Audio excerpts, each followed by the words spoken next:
It didn't come from the government. No logo, no sender, just plain text on a black screen.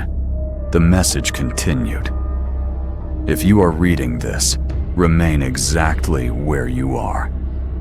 People assumed it was a glitch until they noticed something strange. The message was different on every phone.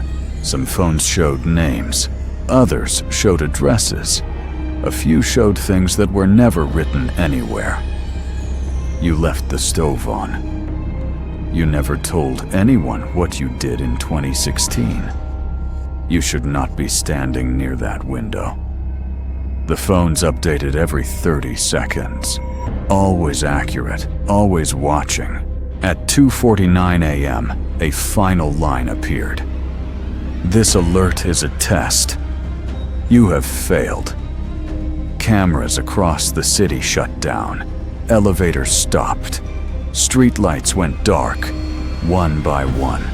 Emergency services received thousands of calls, but no one answered them. At 3 a.m., the alert disappeared. Phones returned to normal. The city went silent. By morning, over 300 people were missing. Their phones were found, still unlocked, still open. On every screen, the same final sentence remained. Thank you for participating.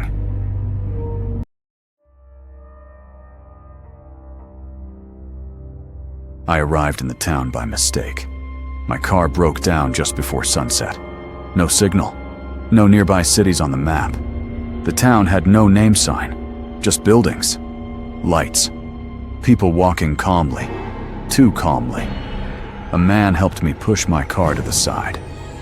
"You can stay the night," he said. "Everyone does." That sentence felt wrong. At the motel, the receptionist didn't ask for ID. She already knew my name. I didn't correct her. The room was clean, too clean. No dust, no personal items, like no one ever left anything behind. At dinner, people asked polite questions. "Where are you from? Why are you here? Do you plan to stay long?" When I said, "I'll leave in the morning," the table went silent. Someone dropped a fork. An old woman whispered, "They always say that."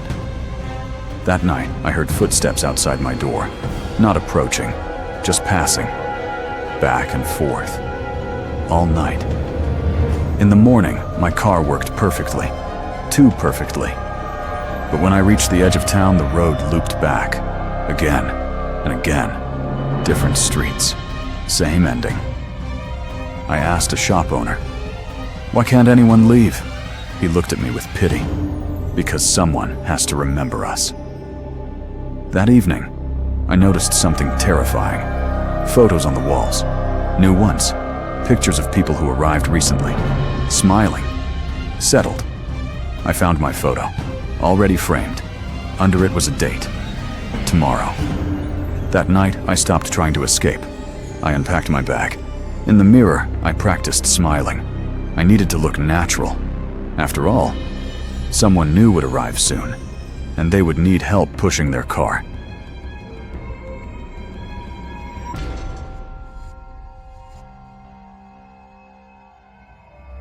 I discovered it by accident. A coworker asked why I never talk about the accident. "What accident?" I asked. He stared at me, confused. "The one 3 years ago. You were in the news." I laughed. I had never been in the news. That night, I searched my name. There it was, an article. "Local man survives bridge collapse." My photo was there, my face. But I didn't remember it.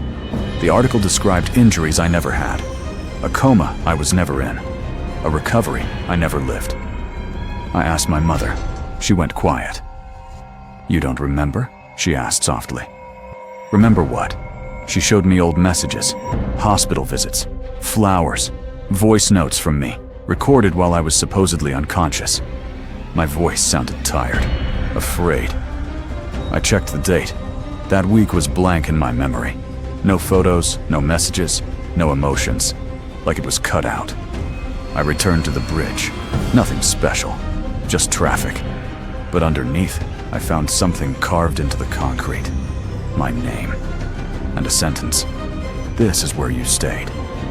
That night, I dreamed of water pressing against my chest. Unable to breathe. Unable to wake up. In the dream, people stood above me, arguing. "He's still alive," someone said.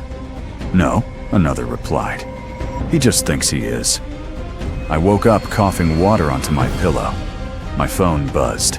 A new article notification. Body recovered after years under bridge. The photo loaded slowly. It was me, smiling, finally still.